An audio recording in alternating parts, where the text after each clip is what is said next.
ಹಿರಿಯ ಅಧಿಕಾರಿಗಳು, ಡಿಜಿ ಅವರು, ಕಮಿಷನರು ಮತ್ತೆಲ್ಲ ಡಿಸಿಪಿಗಳು, ಅಡಿಷನಲ್ ಸಿಪಿಗಳು ಎಲ್ಲರ ಸಭೆಯನ್ನ ಕರೆದಿದೆ. ಇಲ್ಲಿಯವರೆಗೂ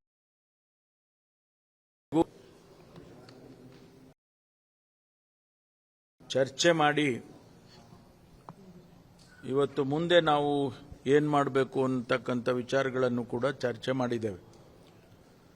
ನಮಗೆ ಇಲ್ಲಿವರೆಗೆ ಯಾರು ಆ ವ್ಯಕ್ತಿ ಬಂದಿದ್ದ, ಅವನು ಬ್ಯಾಗ್ ಇಟ್ಟು ಹೋಗಿದ್ದಾನೆ, ಇದೆಲ್ಲ CCTVನಲ್ಲಿ ಕ್ಯಾಪ್ಚರ್ ಆಗಿರ್ತಕ್ಕಂಥದ್ದು. ಅದನ್ನು ಲೀಡ್ ತಗೊಂಡು ತನಿಖೆಯನ್ನು ಅವತ್ತೇ ಪ್ರಾರಂಭ ಮಾಡಿದ್ದಾರೆ.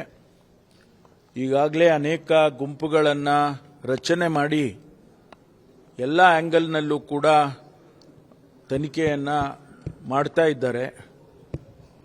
ಬಹಳ ಪ್ರಾಮುಖ್ಯವಾದಂಥ ಕೆಲವು ಕುರುಹುಗಳು ಸಿಕ್ಕಿದ್ದಾವೆ. ಅದನ್ನು ಉಪಯೋಗ ಮಾಡಿಕೊಂಡು ಆದಷ್ಟು ಶೀಘ್ರವಾಗಿ ಅವರನ್ನು, ಆ ವ್ಯಕ್ತಿಯನ್ನು ಅರೆಸ್ಟ್ ಮಾಡ್ತಕ್ಕಂಥ ಕೆಲಸವನ್ನು ಪೊಲೀಸ್ ಮಾಡುತ್ತೆ.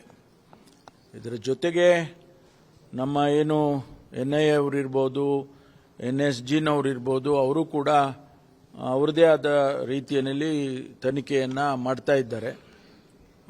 ಒಬ್ಬರಿಗೊಬ್ಬರಿಗೂ ಸಹಕಾರದಿಂದ ಆದಷ್ಟು ಶೀಘ್ರವಾಗಿ ನಾವು ಯಾವ ವ್ಯಕ್ತಿ ಈ ಕೆಲಸ ಮಾಡಿದ್ದಾನೆ ಅದನ್ನು ಭೇದಿಸ್ತೇವೆ ಮತ್ತು ಆದಷ್ಟು ಶೀಘ್ರವಾಗಿ ಅವರನ್ನು ಅರೆಸ್ಟ್ ಮಾಡ್ತಕ್ಕಂಥ ಕೆಲಸ ಮಾಡ್ತೇವೆ.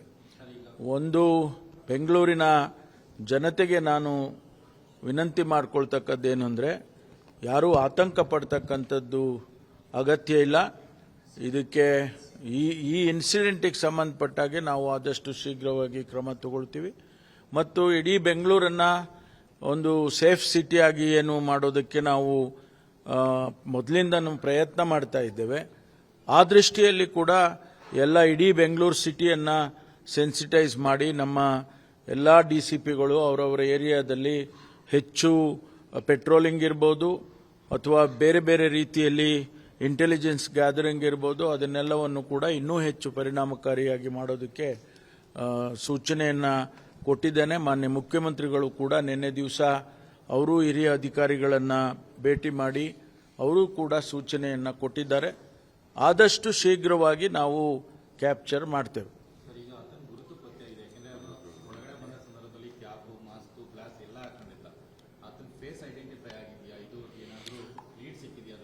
ಅದೆಲ್ಲ ಟೆಕ್ನಿಕಲ್ ಡೀಟೇಲ್ಸು ನಾವು ಏನೆಲ್ಲ ಮಾಡ್ಕೋಬೇಕು, ಅವನ ಫೇಸನ್ನು ರಿಸ್ಟ್ರಕ್ಚರ್ ಮಾಡೋದಿರ್ಬೋದು ಅಥವಾ ಅವರದ್ದು ಎಲ್ಲ ಚಲನವಲನಗಳನ್ನೆಲ್ಲ ಆರ್ಟಿಫಿಷಿಯಲ್ ಇಂಟೆಲಿಜೆನ್ಸ್ ಇರ್ಬೋದು, ಅದನ್ನೆಲ್ಲ ಉಪಯೋಗ ಮಾಡಿ ಟೆಕ್ನಾಲಜಿಯಲ್ಲಿ ಉಪಯೋಗ ಮಾಡಿ ಅದನ್ನು ಕಂಡಿಡ್ಕೊಳ್ತಕ್ಕಂಥ ಕೆಲಸವನ್ನು ಮಾಡ್ತಾರೆ.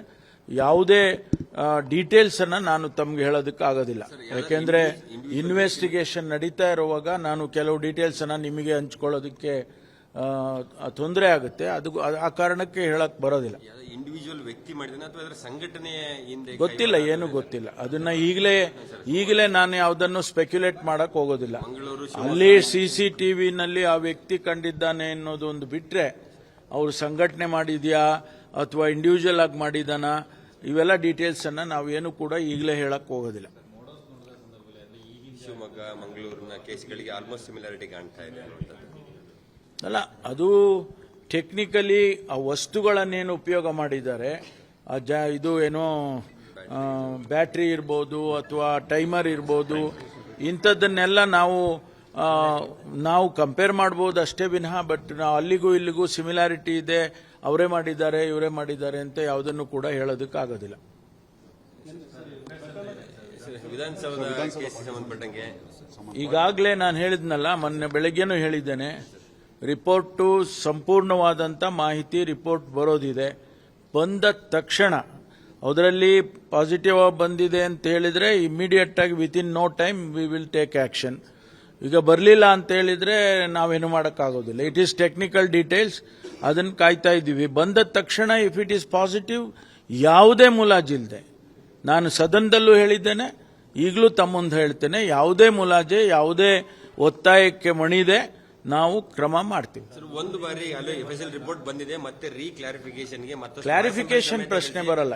ಕಳಿಸಿದ್ದಾರೆ. ನೋ ಯಾರು